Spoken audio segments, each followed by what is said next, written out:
Putin परमाणु धमाके की कई बार धमकी देकर अब कह रहे हैं कि यूक्रेन पर वो न्यूक्लियर अटैक नहीं करेंगे। इस बीच अमेरिका की एक रिपोर्ट कहती है कि बाइडेन न्यूक्लियर हथियारों पर जरूरत से ज्यादा खर्च कर रहे हैं, जबकि इसकी जरूरत नहीं है। इस अमेरिकी रिपोर्ट के वो 25 पन्नों को आपको भी जरूर देखना चाहिए, क्योंकि इसमें बाइडेन का पूरा परमाणु प्लान दर्ज है।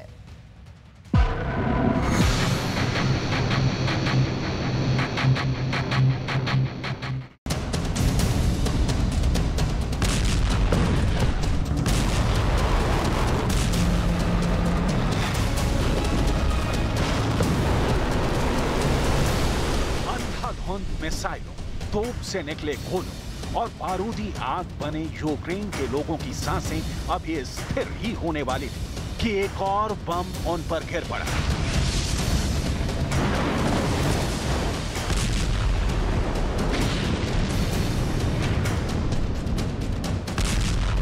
ये बम पुतिन का नहीं है, ये बम उस अमेरिका का है जो ज़ेलेंस्की के गोदामों में हथियारों की सप्लाई करता है।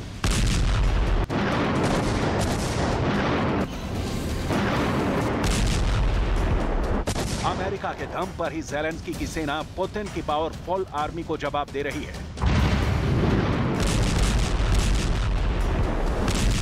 बाइडेन ने ज़ेलेंस्की को हथियारों से मालामाल कर दिया है, लेकिन बाइडेन की हथियारों की भूख ने अमेरिका को परेशान कर दिया है।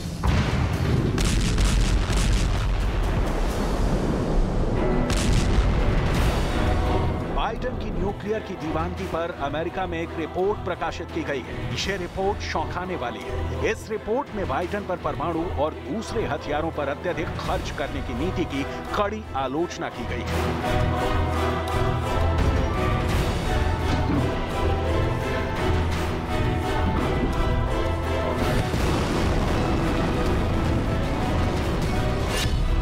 पच्चीस पेज की न्यूक्लियर पोस्चर रिव्यू में बाइडेन काल में अमेरिका के हथियारों के प्रति बढ़े प्रेम की पूरी डिटेल दी गई है, जिसमें कहा गया है कि ईरान की परमाणु धमकी इतनी गंभीर नहीं कि इसके खिलाफ ज्यादा डॉलर खर्च किया जाए।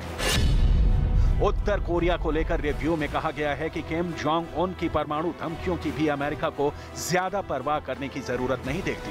बावजूद इसके बाइडेन प्रशासन न्यूक्लियर बमों के आधुनिकीकरण के नाम पर डॉलर लुटा रहा है।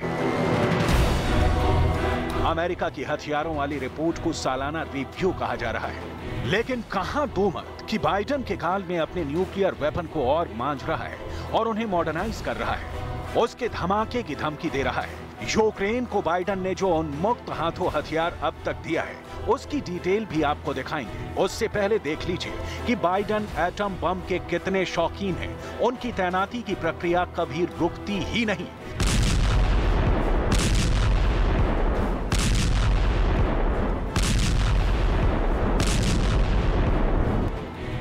अमेरिका अब नाटो के लिए यूरोप में अपने B-61-12 न्यूक्लियर बम का अपग्रेडेड वर्जन तैनात कर रहा है। अमेरिका की ओर से कहा जा रहा है कि ये रूटीन तैनाती है B-61-12 की तैनाती का, जिसे बहुत पहले ही हो जाना था। यूरोपियन देश के किसी भी नाटो सदस्य देश से रूस पर न्यूक्लियर हमला किया गया तो मॉस्को पहुंचने में इसे सिर्फ 3 से 4 मिनट लगेंगे। बाइडेन कह चुके हैं कि पुतिन की परमाणु प्रतिज्ञा उनकी बहुत बड़ी गलती है, और बाइडेन बता भी चुके हैं कि रूस का एक परमाणु बम और अमेरिका परमाणु बमों की बारिश कर देगा। इस वक्त न्यूक्लियर बम को अपग्रेड कर तैनात करने का क्या मतलब है?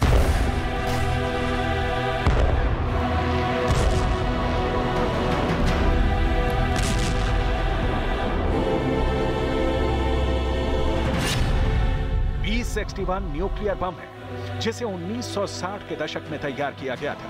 B-61 का अपग्रेडेड वर्जन पहले से ज्यादा सटीक और अचूक है। इस हथियार को पश्चिमी देशों के एयरक्राफ्ट से टारगेट पर हिट किया जा सकता है। इसे B-2 और B-21 बॉमर से भी दुश्मन पर गिराया जा सकता है।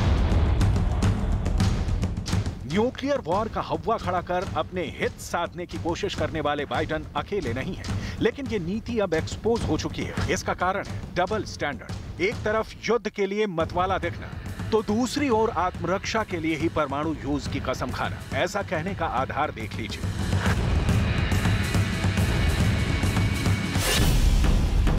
अमेरिका के रक्षा विभाग ने हाइपरसोनिक मिसाइल टेस्ट किया। 17 अक्टूबर को नेटो ने स्टीड फास्ट नून वॉर एक्सरसाइज शुरू किया। इस वॉर ड्रिल में अमेरिका के सबसे खतरनाक B-52 लॉन्ग रेंज बॉम्बर्स ने हिस्सा लिया। इसके बाद अमेरिकी नेवी ने एक लॉन्ग रेंज हाइपरसोनिक वेपन यानी LRHW प्रोग्राम के तहत एक रॉकेट दागकर भी टेस्ट किया। मतलब बाइडन ने हर गुजरते घंटे के साथ प्रदर्शित किया कि वो हर तरह के हमले के लिए तैयार है, चाहे वो रासायनिक हो या एटम बम वाला हमला हो।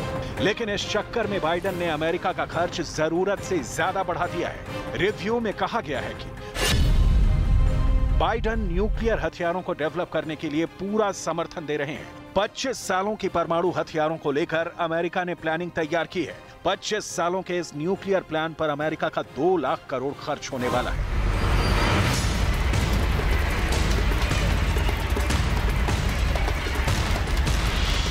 अमेरिका की B-61 न्यूक्लियर बम की तैनाती पर रूस ने कड़ी प्रतिक्रिया दी है। यूरोप में नेटो ठिकानों पर आधुनिक अमेरिकी B-61 सामरिक परमाणु हथियारों की शीघ्र तैनाती परमाणु सीमा को कम करेगी और रूस अपनी सैन्य योजना में इस कदम को ध्यान में रखेगा। संयुक्त राष्ट्र अमेरिका के पास लगभग 200 ऐसे हथियार हैं जिनमें से आधे इटली, जर्मनी, तुर्की, बेल्जियम और नीदरलैंड्स में ठिकानों पर है। बाइडन अमेरिका के उन राष्ट्रपतियों में से हैं जिन्हें अपने हथियारों का हुनर पता है। बाइडन ने इसके पहले एक कमेटी का भी गठन किया था जिसे यह तय करना था कि किस देश को कितने हथियार की जरूरत है, किस हथियार को कितने में बेचा जाना चाहिए, अमेरिका को फायदा पहुंचाने वाले देश कौन हैं, दुनिया में किस देश के पास कितनी न्यूक्लियर ताकत है।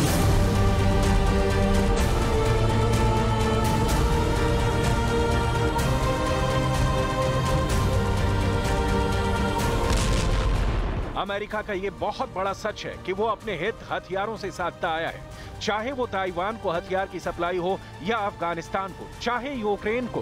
पुतिन को यूक्रेन में रोकने के लिए बाइडन ने ज़ेलेंस्की को फिर खुशखबरी दी है। पेंटागन से ज़ेलेंस्की के लिए एक अच्छी खबर है। पेंटागन की प्रेस सचिव सबरीना सिंह ने ज़ेलेंस्की को बाइडन की नई मदद के बारे में क्या बताया, बहुत गौर से सुनिएगा। Authorization is again our 24th drawdown of equipment from DoD inventories for Ukraine since August 2021.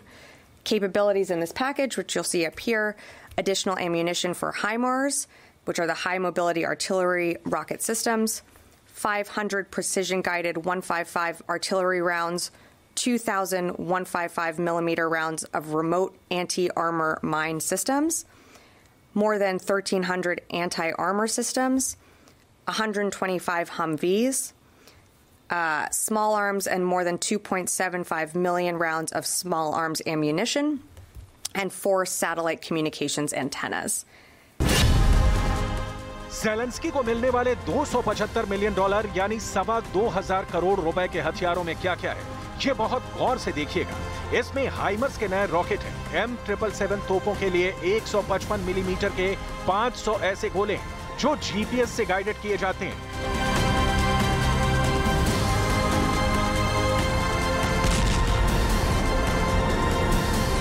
M777 तोप के 2000 और गोले हैं जिससे रूस की पोजीशन को ज़ेलेंस्की लगातार टारगेट करते रहेंगे। ये तोप जब गोले दागती है तो सामने वाले के सामने अपना इलाका खाली करने के अलावा कोई चारा नहीं बचता। ज़ेलेंस्की को 1300 एंटी टैंक मिसाइलें भी मिलेंगी। ज़ेलेंस्की को 125 हमवी बख्तरबंद गाड़ी भी मिलेगी। साथ में यूक्रेन की फौज को 28 लाख गोलियां भी सप्लाई की जाएंगी। Total, the U.S. has committed more than $18.5 billion in security assistance to Ukraine since the beginning of the Biden administration.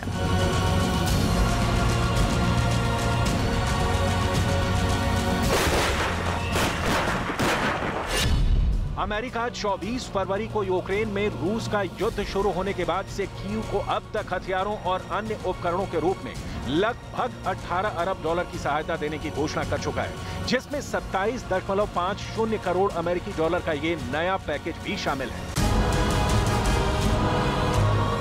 Biden के हथियारों की सप्लाई को बंद होने का मतलब है ताइवान से लेकर यूक्रेन तक को आराम। लेकिन इसकी कीमत चुकानी पड़ रही है अमेरिका की जनता को, जिसके सामने यूक्रेन जंग सबसे बड़ा संकट नहीं है। उनके सामने संकट है आर्थिक रूप से अमेरिका के ताकतवर बने रहने का। जबकि सच्चाई ये है कि इधर अमेरिका ने ताकत घटानी शुरू की और उधर नया वर्ल्ड ऑर्डर साकार होने लगेगा, जो बाइडन ही नहीं कोई भी अमेरिका का प्रेसिडेंट नहीं चाहेगा। जाहिर है ऐसे में अमेरिका में प्रेसिडेंट आते जाते रहेंगे और हथियारों, जिसमें परमाणु हथियार भी शामिल है, उनकी तादाद बढ़ती रहेगी।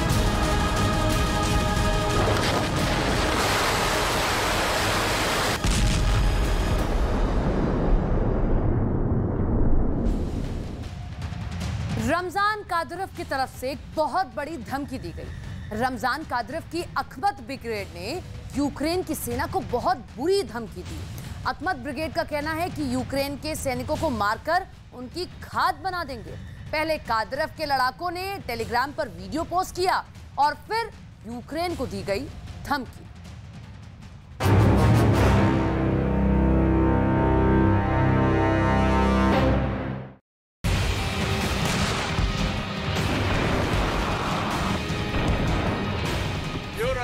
Верховного главнокомандующего Владимира Владимировича Путина готов. युद्ध में इंसानियत का तकाजा होता है।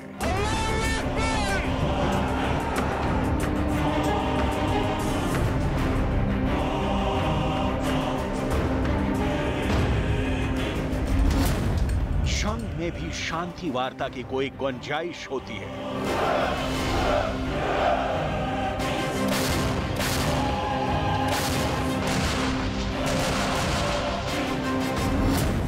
जल्लादों में भी जिगर होता है।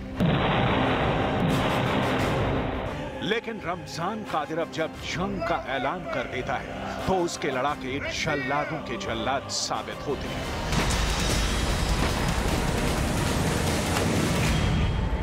दुश्मन को मार गिराने के बाद भी कादिरोव को चैन नहीं मिलता है। कादिरोव दुश्मन की लाश के भी खाद बन जाने का इंतजार करता है। यूक्रेन की जंग के बीच एक ऐसी खबर आई है जिसने पूरी दुनिया को चौंका दिया है।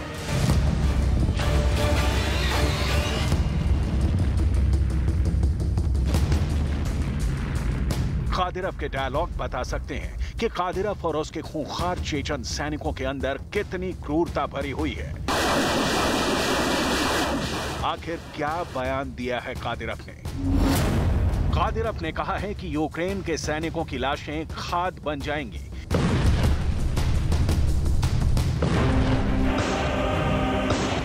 इससे भी ज्यादा खतरनाक आतिशी बयान कादिरोव ने जारी किए हैं।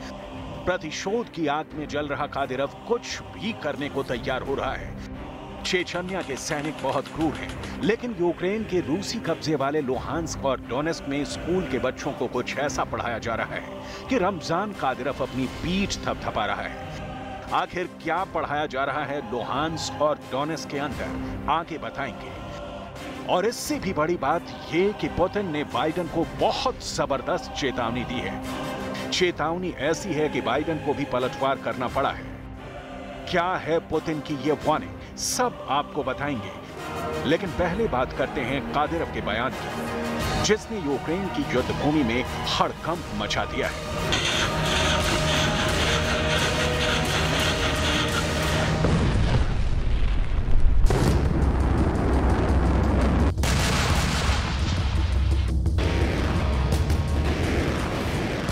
सबसे पहले कादिरोव के टेलीग्राम चैनल से एक वीडियो पोस्ट किया गया।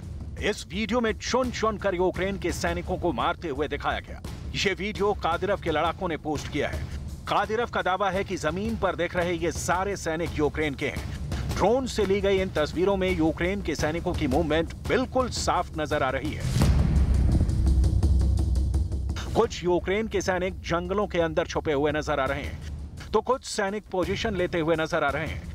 लेकिन इन सैनिकों पर कादिरोव के लड़ाकों की नजर थी।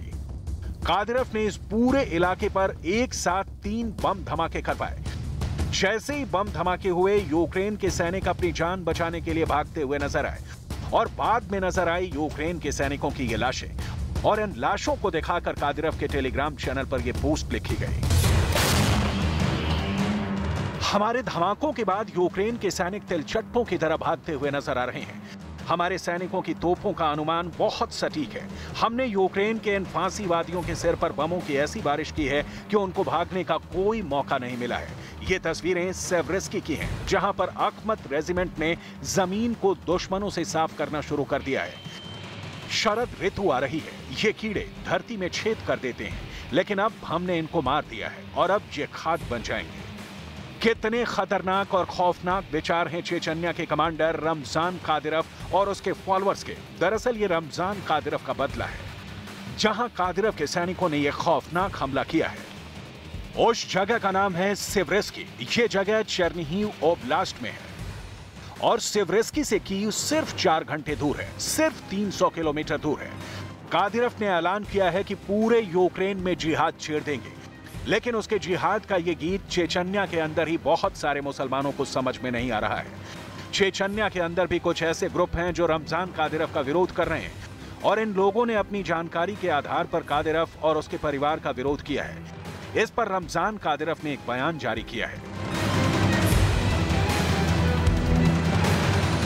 Сейчас в интернете у нас начали писать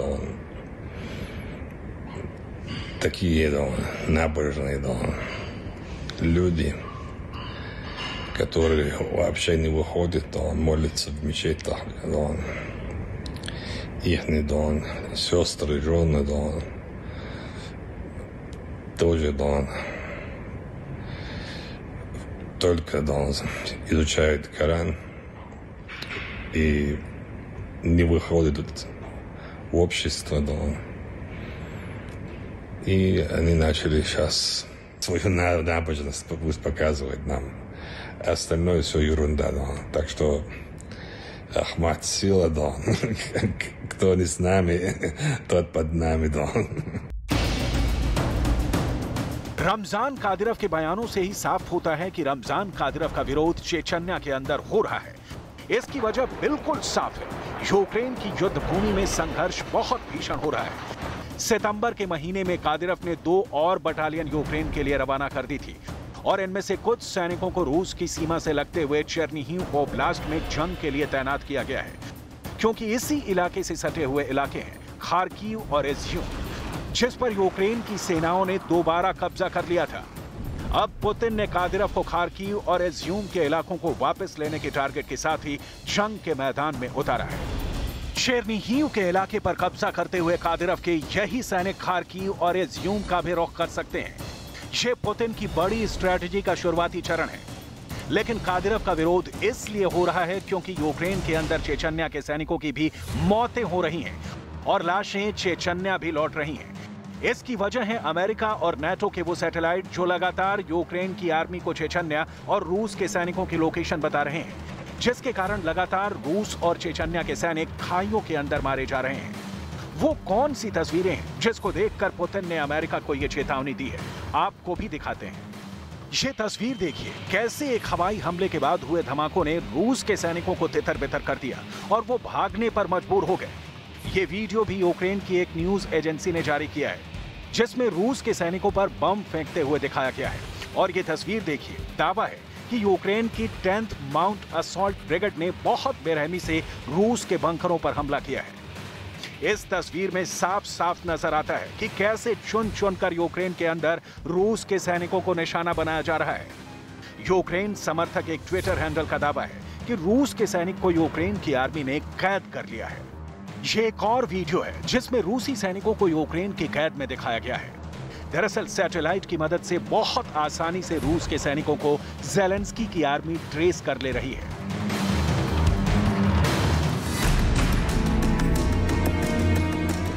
रूस ने ऐलान किया है कि रूस की मिसाइलें उन सैटेलाइट को मार गिरा सकती हैं जो अंतरिक्ष में रूस की सेना की गतिविधियों की खुफियागिरी कर रही हैं और खुफिया जानकारी यूक्रेन की सेना को दे रहे हैं। पश्चिम के देश, खासकर अमेरिका के कमर्शियल सैटेलाइट अंतरिक्ष में घूमते हैं और पूरी दुनिया की फोटो लेने की क्षमता रखते हैं। अमेरिका ने यूक्रेनी सेना को हाइमर्स रॉकेट सिस्टम दिया है। हाइमर्स सैटेलाइट से प्राप्त फोटो और रियल टाइम इंफॉर्मेशन के आधार पर लक्ष्य पर सटीक निशाना लगाता है। पुतिन के पास ऐसे हथियार हैं जो अंतरिक्ष में घूम रहे सैटेलाइट को भी मार गिराने की क्षमता रखते हैं। रूस के अलावा अमेरिका और चीन के पास भी सैटेलाइट को मार गिराने की क्षमता मौजूद है। परीक्षण के तौर पर रूस ने अंतरिक्ष में एंटी सैटेलाइट मिसाइल चलाकर अपने ही एक सैटेलाइट को मार गिराया था। यह रूस की एंटी सैटेलाइट मिसाइल S-550 है, जिसे सैटेलाइट किलर भी कहा जाता है। यह पूरा रॉकेट सिस्टम $600 मिलियन का है। यह धरती से 600 किलोमीटर की ऊंचाई पर मौजूद सैटेलाइट को मारने की क्षमता रखता है। खाइयों में छुपे हुए रूसी सैनिकों के मारे जाने की वजह से और घायलों की संख्या बढ़ने की वजह से रूस को अतिरिक्त सैनिकों की आवश्यकता पड़ गई है। रूस के रक्षा मंत्री ने पुतिन को यह रिपोर्ट दी है कि 3 लाख सैनिकों को मोबिलाइज कर दिया गया है और 82,000 को यूक्रेन के मोर्चे पर भेज दिया गया है। Участвует в боевых действиях, получит статус ветерана боевых действий и соответствующий пакет социальных льгот. Отправку граждан, призванных по мобилизации, завершили сегодня. Оповещение граждан прекращено. लेकिन सवाल यह है कि आमतौर पर किसी भी सैनिक को जंग की पूरी ट्रेनिंग देने के लिए कम से कम 6 महीने की आवश्यकता होती है। लेकिन आखिर कैसे सिर्फ 2 महीने के अंदर ही रूस ने 3 लाख सैनिकों की भर्ती भी कर ली और उनको ट्रेंड भी कर दिया और फिर मोर्चे पर भी भेज दिया। ज़ेलेंस्की भी रूस के रक्षा मंत्री के इन दावों का मजाक उड़ा रहे हैं। Сьогодні у ворога звітують про нібито завершення їхньої мобілізації, про нібито непотрібність нових хвиль відправки громадян Росії на фронт.